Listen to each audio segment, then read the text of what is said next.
When a crime shocks a community, the public reaction is almost always immediate and visceral. People demand answers, point fingers, and call for swift retribution against whoever seems guilty in the heat of the moment. But stripping someone of their freedom based purely on suspicion and public anger creates a dangerous precedent. A stable society requires a method to verify claims before imposing punishment. When emotions run high and contradictory versions of events collide, the justice system faces a difficult task: cutting through the noise to find out what actually happened. As legal expert Dr. Dinesh Kumar Pandey explains, this is where the criminal trial comes in. It is a multi-stage, systematic process designed to separate objective truth from emotional reaction. This rigorous procedure serves as a critical defense mechanism, ensuring that an innocent person does not become a secondary victim of the crowd's anger. The legal process begins with the pre-trial investigation. This officially starts the moment of a first information report, or FIR, is registered by the police. During this phase, the police have a specific mandate: secure the scene, collect forensic evidence, interview witnesses, and, if evidence is sufficient, arrest a suspect. Once investigators gather evidence, they compile findings into the charge sheet, outlining the state's allegations. Filing this transfers power from police to independent courtroom authority. Yet the accused is presumed innocent. These remain unproven allegations awaiting a judge's scrutiny. While the police have the power to allege a crime, they cannot decide guilt. That distinction makes the formal courtroom phases that follow absolutely necessary. The court begins by framing the charges. The judge reads specific accusations aloud, ensuring the accused understands the exact nature of the case.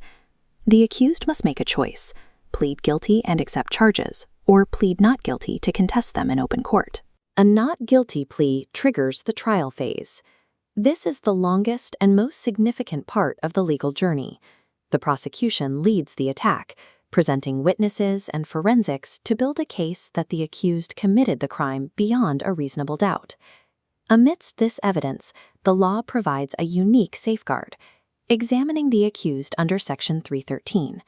This gives them a direct voice to explain away incriminating circumstances presented by the state, without a lawyer's interference.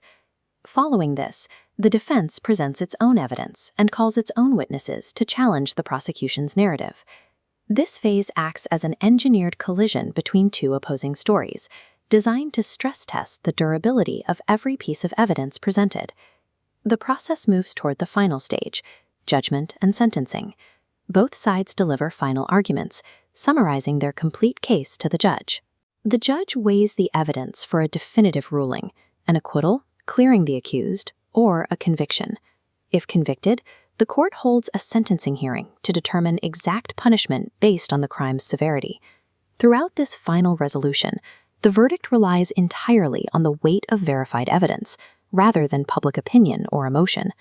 It is easy to find the slow pace of court cases frustrating, or to view the many stages of a trial as excessive bureaucracy.